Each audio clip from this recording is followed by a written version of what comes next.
यह स्पष्ट है कि कोई अपराध करेगा तो ना वो बच पाएगा, ना छिप पाएगा, ना कोई उसे बचा पाएगा। समाजवादी पार्टी जो उस पर राजनीति कर रही है, मैं उसकी कड़े शब्दों में निंदा करता हूं, क्योंकि सपा स्वयं अपराधियों और माफियाओं और दंगाइयों से सीधा रिश्ता रखने वाली पार्टी है और उसे बोलने का ऐसे मामलों में नैतिक अधिकार नहीं। यह स्पष्ट है कि कोई अपराध करेगा तो ना वो बच पाएगा, ना छिप पाएगा, ना कोई उसे बचा पाएगा।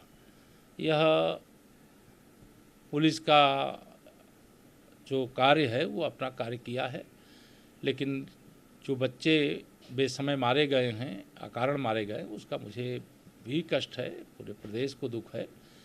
और समाजवादी पार्टी जो उस पर राजनीति कर रही है, मैं उसकी कड़े शब्दों में निंदा करता हूं, क्योंकि सपा स्वयं अपराधियों और माफियाओं और दंगाइयों से सीधा रिश्ता रखने वाली पार्टी है और उसे बोलने का ऐसे मामलों में नैतिक अधिकार नहीं। एक बड़ा सवाल खिलाफ हुआ। देखिए, दिन भर मेरे प्रधानमंत्री माननीय नरेंद्र मोदी जी को गाली देना एक सूत्री कांग्रेस के नेता श्री राहुल गांधी जी हों, चाहे उनके अन्य कोई नेता पदाधिकारी हों, उनका एक सूत्री एजेंडा बन गया है। और इसका जवाब लोकतंत्र के इस महापर्व में देश की जनता देगी, उत्तर प्रदेश की जनता देगी। कोई भी एजेंसी, कोई भी जांच करने का काम अगर किया जा रहा है और उसमें कोई सवाल उठाता है, तो इसका मतलब है कि वह भारतीय संविधान के अनुसार जो एजेंसियां, चाहे वह न्यायपालिका हो, चाहे वह चुनाव आयोग हो, चाहे कोई जांच एजेंसियां हों, उस पर सवाल उठा करके वह यह साबित कर चुके हैं कि पहले वह गलत करते थे और उनकी गलतियों की कोई जांच नहीं करता था।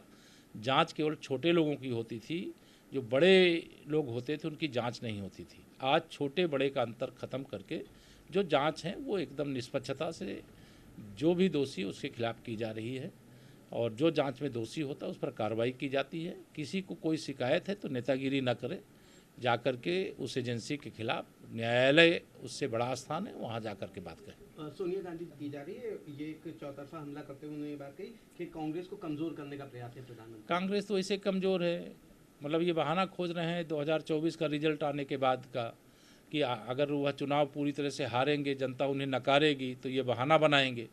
बाकी कांग्रेस से ज़्यादा भ्रष्ट पार्टी कौन है? भ्रष्टाचार की अम्मा है कांग्रेस। सर, एक आखिरी सवाल रहता है कि जिसमें उन्होंने ये कहा है कि दंडात्मक कार्रवाई उनके खिलाफ ना की जाए। इस पर उनकी मंत्री आतिशी ने ये बात कही है। पूरा देश उनके इस प्रकार के आचरण से हंस रहा है। 10-10 बार अगर किसी को कोई एजेंसी सम्मन दे रही, तो यार गलत नहीं हो तो जा करके सामने प्रस्तुत हो जाओ और जाके बताओ कि भाई मैं गलत नहीं हूँ। अगर उनके कोई सवाल है तो जवाब दे दो, आप विद्वान हो इतने दिल्ली के मुख्यमंत्री के रूप में। लेकिन गिरफ्तार कर लिया जाएगा और मुझे जेल भेज दिया जाएगा, पहले से ही माहौल बनाने का जो काम कर रहे हैं, अगर गलत किए होंगे तो जेल जाएंगे, और जेल जाने की नौबत अगर नहीं आती है, वो जांच जवाब देने से एजेंसी संतुष्ट होती है, जांच एजेंसी, तो वहाँ बात ख़त्म हो जाएगी। और अगर जेल कोई भेजेगा तो जमानत देने वाले भी तो कोर्ट बैठी हुई है, वो डर क्यों रहे?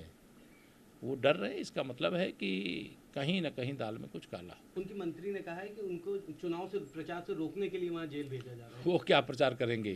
उत्तर प्रदेश में कहीं उनकी जमानत नहीं बचने वाली है, और देश के कहीं किसी हिस्से में उनका कहीं अता पता नहीं है। कांग्रेस की कमजोरी का फ़ायदा उठा करके वह दिल्ली और पंजाब में आए ज़रूर हैं, लेकिन आ करके जितना भ्रष्टाचार किया है उसके कारण से उनके कितने मंत्री अभी तिहाड़ जेल में बंद पड़े हैं, और कितने मंत्री पंजाब की जेल में बंद पड़े हैं उनके, यह स्वतः सब सामने आ चुका है। क्योंकि ईमानदारी का नाम लेकर के और बेईमानी की दुकान खोल देने से और ईमानदार बने रहने का जो ढोंग था वो ख़त्म हो गया।